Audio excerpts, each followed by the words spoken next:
लखनऊ से मैं डॉक्टर अशोक कुमार मौर्य। आज हम बात करते हैं S6 की।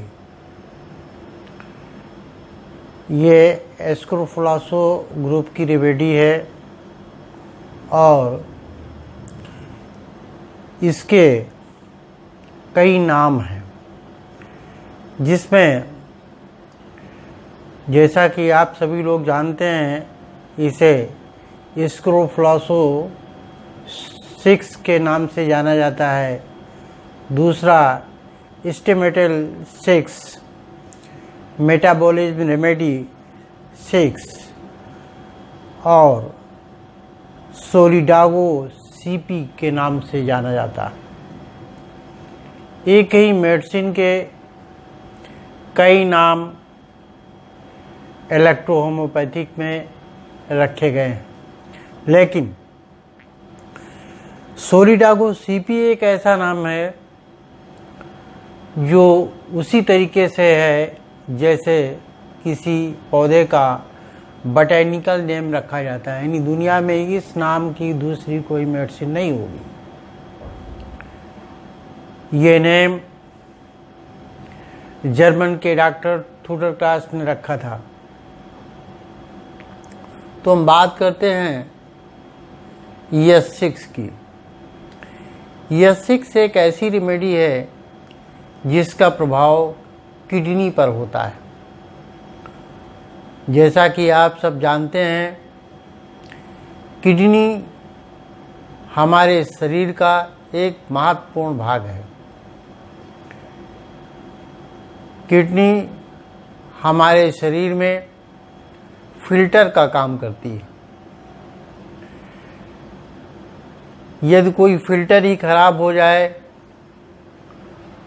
तो उसमें अच्छी और ख़राब चीज़ें आपस में मिक्स रहती हैं, वो कभी एक दूसरे से अलग नहीं हो पाती। और जब अलग नहीं हो पाती हैं तो फिर जो मिश्रण होता है वो अच्छा प्रभाव बॉडी पर नहीं डालता। इसलिए फिल्टर का सही होना आवश्यक है। ये फिल्टर दो तरीके से काम करते हैं। किसी भी चीज़ का फिल्टर हो वो दो तरीके से काम करता है। एक तो उसकी कार्यविधि में खराबी आ जाए और दूसरे फिल्टर की संरचना में खराबी आ जाए तो वो फिल्टर का काम सही ढंग से नहीं करता। यहाँ हम एस्क्रोफुलासो ग्रुप की बात कर रहे हैं, इसलिए हम उसकी कार्यविधि पर चर्चा करेंगे। जहाँ पर कैंसरोसो ग्रुप का वर्णन होता है, वहाँ पर C6 का वर्णन हम उसकी एनाटॉमिकल डिफेक्ट पर बात करते हैं। यहाँ हम किडनी के फिजियोलॉजिकल प्रभाव पर बात करते हैं। देखिए, हमारे शरीर में जो किडनियाँ होती हैं वो दो होती हैं। परमात्मा ने जितने वाइटल आर्गन हैं वो दो दिए हैं। हाँ, कभी कभी ऐसा देखा जाता है, इसको डिफॉर्मिटी ही कह लीजिए, वाइटल आर्गन भी एक ही होता है। बहुत सारे लोग होते हैं जिनके एक ही किडनी होती है। तो हम पहले S6 के इंग्रेडिएंट पर बात कर लेते हैं। S6 में ऐसे इंग्रेडिएंट पड़े हैं जो कई स्थानों पर काम करते हैं, क्योंकि किडनी कई अंगों को प्रभावित करती है और कई अंग किडनी को प्रभावित करते हैं, इसलिए उन सब की मेडिसिन इसमें पड़ी हुई है। देखिए, पहली रेमेडी जो यस ग्रुप की है, जिसे मास्टर रेमेडी कहते हैं, वो कोचिलेरिया ऑफिसिनालिस है। दूसरी हाइड्रास्टिस कैनाडेंसिस। ये पीछे जो रेमेडी हैं उनमें सब ये पढ़ करके आए हैं। तीसरी है मेटिकेरिया कैमोमिला,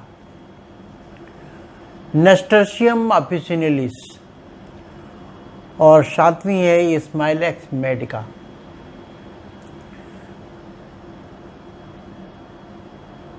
सोलिडागो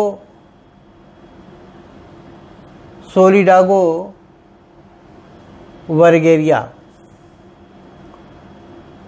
और टुशिलगो फारफारा, और लास्ट है वेरोनिका ऑफिसिनालिस। इसमें बहुत से प्लांट ऐसे हैं जो पीछे पड़ करके आए, और इन प्लांटों के अलग अलग क्षेत्रों में इनका प्रभाव होता है, और ये प्लांट शरीर के विभिन्न भागों पर कुछ न कुछ प्रभाव डालते हैं। लेकिन जब वो किडनी में पड़ते हैं,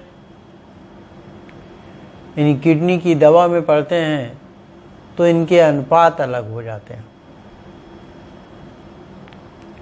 और इसी से किडनी की एक विशेष दवा बनती है।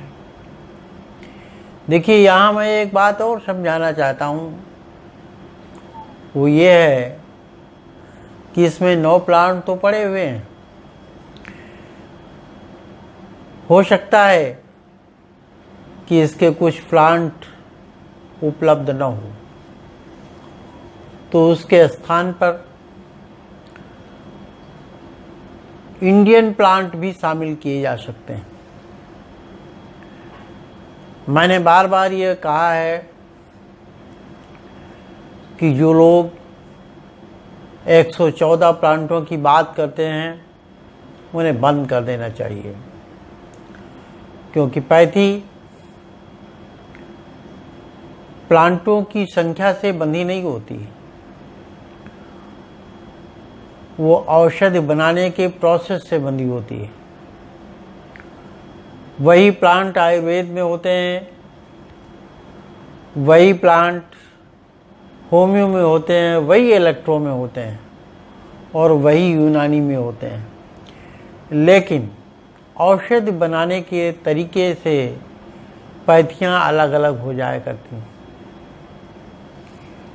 इसलिए पैथी औषधि बनाने के प्रोसेस से बंधी होती है, ना कि प्लांटों की संख्या से बंधी होती है। आप इंडियन प्लांट या दूसरे प्लांट भी शामिल कर सकते हैं, उसमें कोई ऐब नहीं है, लेकिन जो शामिल करें उनके नाम जाहिर होने चाहिए, ताकि दूसरे लोग भी वही प्लांट शामिल करें। नहीं तो भारत में इतने सारे औषध बनाने वाले लोग हैं, सब लोग अगर प्लांट शामिल किए तो फिर औषधियों में एक रूपता नहीं होगी। तो हम बात कर रहे थे किडनी की फंक्शन की। देखिए, किडनी हमारे शरीर में फिल्टर का काम करती है, और इस फिल्टर को ठीक करने के लिए ही ES6 तैयार किया गया है। लेकिन जो लोग ये समझते हैं कि ये केवल किडनी की औषधि है, वो गलत सोचते हैं। ये औषधि आमाशय, हृदय, जॉइंट पेन और यूरेटर, ब्लैडर, यूरिनरी ब्लैडर, इन सब पर अपना प्रभाव रखती है। क्यों रखती है? देखिए, किडनी में जो पानी जाता है वो आमाशय से जाता है।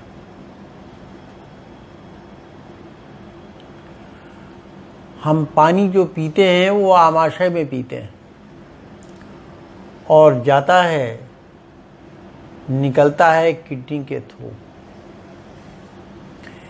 इसलिए किडनी में आमाशय का भी रोल है और किडनी से सीधे पानी नहीं निकल जाता, नेफ्रॉन से निकलकर वो यूरेटर में जाता है।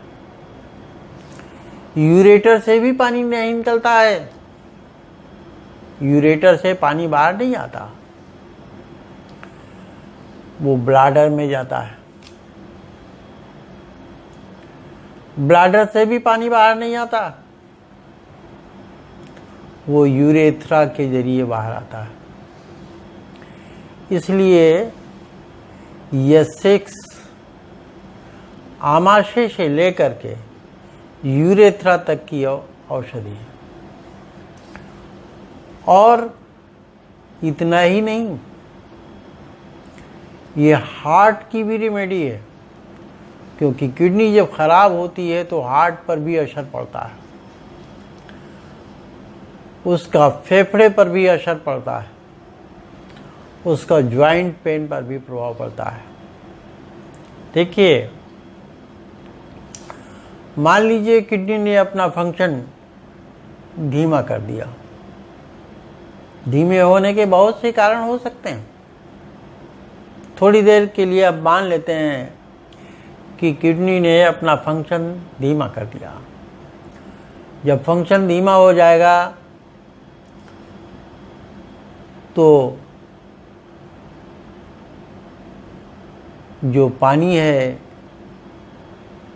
जो यूरिन है, वो यूरेथ्रा के थ्रू कम निकलेगा।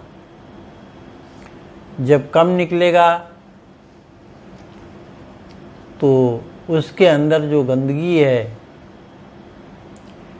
वो कहाँ रुकेगी? वो ब्लड में रुकेगी, क्योंकि ब्लड ही नेफ्रॉन के अंदर जाकर के वो फिल्टर होता है। इन्हीं वो गंदगी ब्लड के अंदर होगी। ब्लड कहाँ जाता है? हार्ट से। हार्ट से पंप होता है, तो वो गंदगी हार्ट में भी जाएगी और हार्ट पंप करके खून को भेजता है फेफड़े में, तो फेफड़े भी उस गंदगी से प्रभावित होंगे। इसीलिए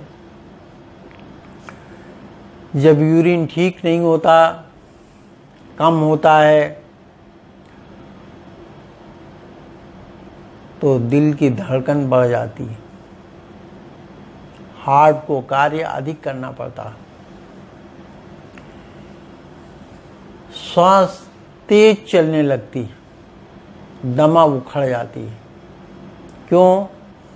क्योंकि ब्लड दूषित होता है, उसमें कार्बन और दूसरी तमाम चीज़ें ऐसी होती हैं जो साफ नहीं हो पाती, इसलिए ब्लड दूषित होता है। इतना ही नहीं, जब पानी बाहर नहीं निकलेगा, ब्लड के अंदर ही रहेगा, तो जो ज्वाइंट पेन है, ज्वाइंट हैं, यहाँ पर पेन होने लगता है। क्यों? देखिए, जहाँ ज्वाइंट होते हैं वहाँ पर आर्टरी और वेन कुछ सक्रिय हो जाती हैं, वहाँ पर दबाव पड़ता है जोड़ों के अंदर जो कैल्शियम आदि कुछ पदार्थ होते हैं जो जोड़ों में डिपॉजिट होने लगते हैं और जोड़ टाइट होने लगते हैं। फिर इनको विभिन्न प्रकार के नाम दे दिए जाते हैं। कोई गाउट होता है, कोई अर्थराइटिस होता है, कोई और कुछ नाम होते हैं, सारे के सारे नाम आ जाते हैं। इस तरीके से हमारे शरीर का एक फिल्टर खराब होने से शरीर में गंदगी भरने लगती है और हमारा ब्लड दूषित होने लगता है।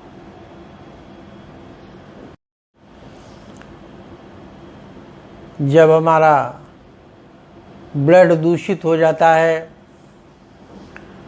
तो हम एक अजीब ढंग की परेशानी महसूस करते हैं। इसके लिए हम दवाएं लेते हैं। जब दवाएं लेते हैं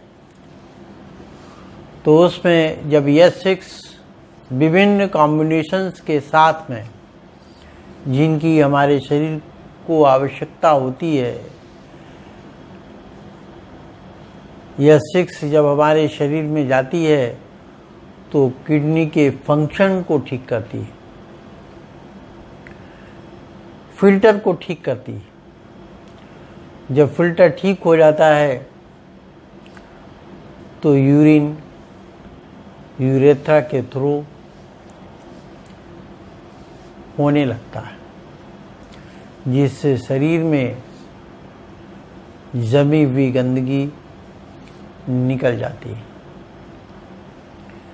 और हमारा शरीर धीमे धीमे स्वस्थ होता जाता है। अब किडनी के फंक्शन दो तरीके के होते हैं, एक हाइपर फंक्शन होता है, एक हाइपो फंक्शन होता है। हम यहाँ हाइपो की बात कर रहे हैं। कभी कभी यूरिन कम होता है। ऐसी स्थिति में कई कारण हो सकते हैं। पहला कारण ये हो सकता है कि डिहाइड्रेशन हो गया हो, पानी कम पिया हो तो यूरिन कम होगा।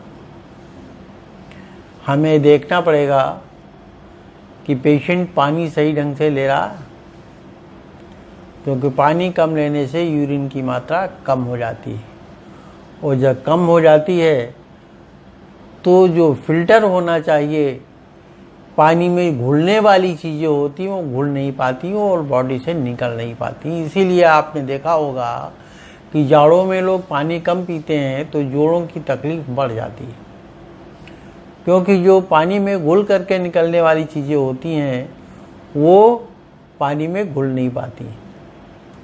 जाड़ों में कहा जाता है कि गर्म पानी आप इस्तेमाल कीजिए। उसका यही कारण है कि आप जब गर्म पानी का इस्तेमाल करेंगे तो पानी भारी मात्रा में पी लेंगे और जो पानी में घुल करके निकलने वाली चीज़ें हैं वो बराबर निकलती रहेंगी। यूरिक एसिड आदि नहीं बढ़ेगा, क्योंकि जाड़ों में ठंडा पानी होता है, दांतों में लगता भी है, जाड़े में जाड़ा भी लगता है तो लोग पानी कम पीते हैं। जहाँ 1 लीटर पीना था वहाँ पर 1 गिलास से काम चल जाता। पूरे पूरे दिन लोग 1 गिलास पानी पी करके रह जाते हैं। इसी के कारण पैरों में फटन भी होती है।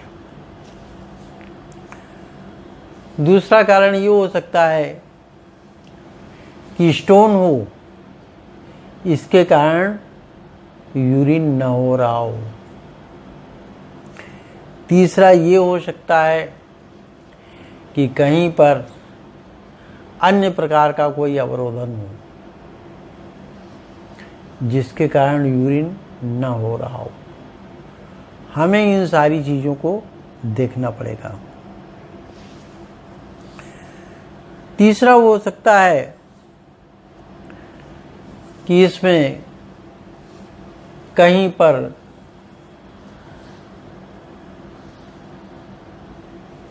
फोड़ा या इन्फ्लामेशन या और कुछ हो रहा हो जो हमें पता नहीं चलता हो, उसके कारण यूरिन ना हो रहा हो। कभी कभी इन्फ्लामेशन हो जाते हैं, जब तक ज़्यादा नहीं हो जाते तब तक दर्द हमें महसूस ही नहीं होता और हम सोचते हैं कि क्या हो गया, यूरिन नहीं हो रहा। काफ़ी प्रयास करते हैं, यूरिन नहीं होता।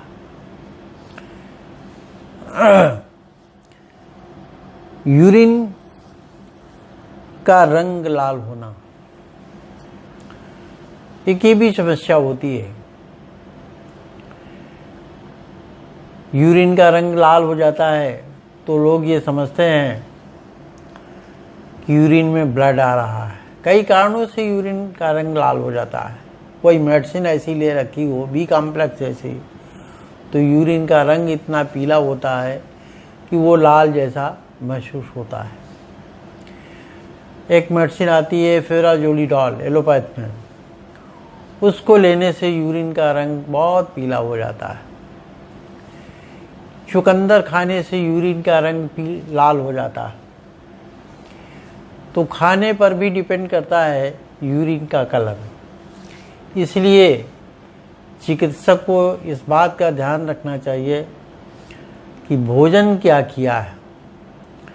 पानी यदि कम पिएगा उससे भी यूरिन का कलर चेंज हो जाता है। धूप ज़्यादा होएगी तब भी यूरिन का कलर चेंज हो जाता है, क्योंकि पानी भारी मात्रा में इवेपोरेट हो जाता है। यूरिन में जलन होना, इसके भी अनेक कारण होते हैं। शरीर में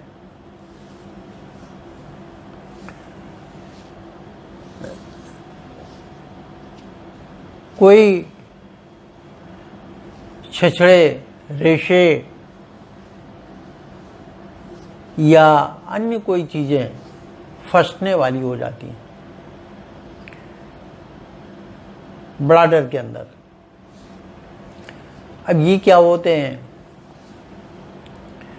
आप सोच रहे होंगे कि नेफ्रॉन से यूरिन छन करके आते हैं, उसमें छछड़े कहाँ से आ गए। देखिए, कोई चीज़ कितनी भी साफ की जाए उसके तलछट में कुछ ज़रूर रुकेगा। ये तलछट को साफ नहीं किया जाएगा तो धीमे धीमे वो गंदा हो जाएगा। आप नल से साफ पानी रोज़ निकालते हैं, आरओ से साफ पानी रोज़ निकालते हैं, कहते हैं 100% साफ है। लेकिन एक बार ज़रा खोल के देखिए आरओ के अंदर कितनी गंदगी भरी होती है। जिस नल को कहते हो ये बिल्कुल साफ पानी देता है, ज़रा उस नल को खोल के देखिए उसके पाइप में कितनी गंदगी फंसी होती है। जिस कुएं से समझते हैं बिल्कुल साफ पानी हमें मिलता है, ज़रा उसके तलछट में जा कर के देखिए कितना कीचड़ होता है। इसी तरीके से हमारे शरीर में जब हम पानी कम पीते हैं तो बहुत सारी गंदगियाँ यूरिनरी ब्लैडर में आ जाती हैं और ये यूरेथ्रा में जब फंसती हैं तो यूरिन में काफ़ी तकलीफ़ होती, जलन महसूस होती है। ऐसी स्थिति में हम परेशान हो जाते हैं, हमें चिकित्सक की आवश्यकता पड़ती है। फिर करते हैं क्या है, जब डॉक्टर के पास जाते हैं तो दो तरीके का ट्रीटमेंट वो देता है। एक तो ऐसी मेडिसिन देता है कि यूरिन ज़्यादा हो जाए, दूसरी मेडिसिन ऐसी देता है कि उसमें जलन हो। इसके दो ही तरीके हैं कि एक ड्यूरेटिक मेडिसिन दी जाए, पेशाब ज़्यादा हो जाए, तीसरी मेडिसिन ऐसी दी जाए जो यूरेथ्रा को चिकना कर दे कि उसमें कोई चीज़ फंसे नहीं, वो आराम से निकल जाए। पानी ज़्यादा पिएं, यूरिन ज़्यादा होगा और साफ हो जाएगा। यूरिन में धातुओं का जाना एक ही भी समस्या होती है। धातुएं क्या होती हैं? देखिए, पुराने टाइम में धातु उन पदार्थों को कहते थे जो शरीर में उत्पन्न होती थी और यूरिन के थ्रू बाहर निकलती थी, जैसे एल्बुमिन, फास्फेट, क्रिएटिन, तमाम ऐसी चीज़ें होती है। सॉरी, क्रिएटिन के लिए इशारी है, जिसमें एल्बुमिन, फास्फेट और बहुत सारी चीज़ें हैं जो जो यूरिन के साथ में बाहर निकलती हैं। प्रोटीन, ये जब यूरिन के थ्रू बाहर निकलने लगती हैं तो फिर प्रॉब्लम होती है। आपने सुना होगा कि यूरिन के थ्रू शुगर भी बाहर निकलती है। इन्हीं सारी चीज़ों को धातु कहते हैं और इनको रोकने के लिए आवश्यक है कि हमारी किडनी स्वस्थ हो। इसके साथ में आपको एक और महत्वपूर्ण बात बताऊं कि औषधि के साथ में शरीर का हिलना भी आवश्यक है, यानी एक्सरसाइज भी आवश्यक है। जब हमारा शरीर एक्सरसाइज करता है तो बॉडी का अंग हिलते हैं और हिलने से कुछ चीज़ें ऐसी होती हैं जो बहुत जल्दी एक्शन में आ जाती हैं। एक्सरसाइज से पहली बात, ब्लड हमारा जल्दी सर्कुलेट होने लगता है, ऑक्सीजन की मात्रा शरीर में ज़्यादा बढ़ जाती है क्योंकि हम जल्दी जल्दी सांस लेते हैं और निकालते हैं। जोड़ों में मूवमेंट अच्छा हो जाता है। इसके साथ यदि हम कोई मेडिसिन लेते हैं तो ज़्यादा प्रभाव दिखाती है। तो S6 एक ऐसी मेडिसिन है जो किडनी के फंक्शन को ठीक करती है। इसके साथ साथ हार्ट, आमाशय, लीवर, यूरेटर, ब्लैडर, यूरेथ्रा आदि अनेक चीज़ों पर वो अपना प्रभाव डालती है। ये तो मोटे मोटे भाग हैं। ये ब्रेन पर भी प्रभाव डालती है क्योंकि जब शरीर पर कोई संकट होता है तो ब्रेन भी दुखी होता है। इसलिए इसमें ब्रेन की भी औषधि है, लेकिन इतनी कम मात्रा में औषधि है कि उसको किसी भी लेखक ने यहाँ पर वर्णन करने का काम नहीं किया है। किसी भी लेखक ने S6 का प्रभाव ब्रेन पर नहीं दिखाया, लेकिन इसका प्रभाव होता है। तो S6 के लिए आज इतना ही। बाकी S7 का जिक्र हम अगले वीडियो में करेंगे। एक महत्वपूर्ण सूचना आपको दे दूं, हमारे यहाँ ट्रायल में औषधियाँ बनना शुरू हो गई हैं। ट्रायल का मतलब ये है कुछ औषधियाँ हम निर्माण कर रहे हैं, एक दो, और उसका ट्रायल भी करते हैं। जैसे किसी मेडिसिन में 10 प्लांट पड़े हैं, हमने 8 प्लांट ढूंढ लिया है और उसको असेंबल करके ही लोगों को दिया। इस तरीके से मेडिसिन इनकम्प्लीट है, लेकिन उसके रिजल्ट बहुत अच्छे मिल रहे हैं। हमने F1 तैयार किया है जो इनकम्प्लीट है, और उसका ट्राई हमने जो किया है वो बहुत अच्छे रिजल्ट आए हैं। इस बार जो रिजल्ट आ रहे हैं वो हमारी जो पिछली बार औषधियाँ तैयार हुई थी उनसे भी अच्छे आ रहे हैं। कारण ये है कि इस बार का कोएबिशन प्लांट थोड़ा सुपर किस्म का है,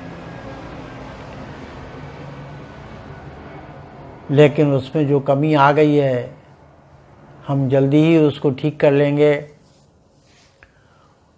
और इसी आधार पर हम ये आशा करते हैं कि आपको अच्छी से अच्छी औषधि हम प्रोवाइड करा पाएंगे। दूसरी बात सूचना के रूप में यह है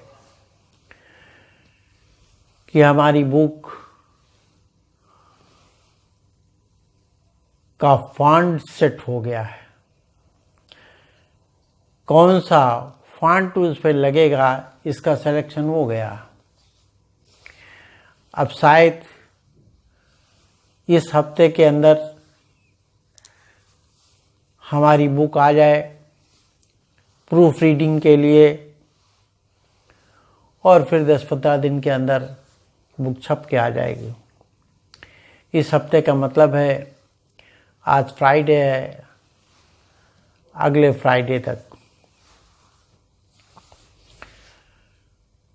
तो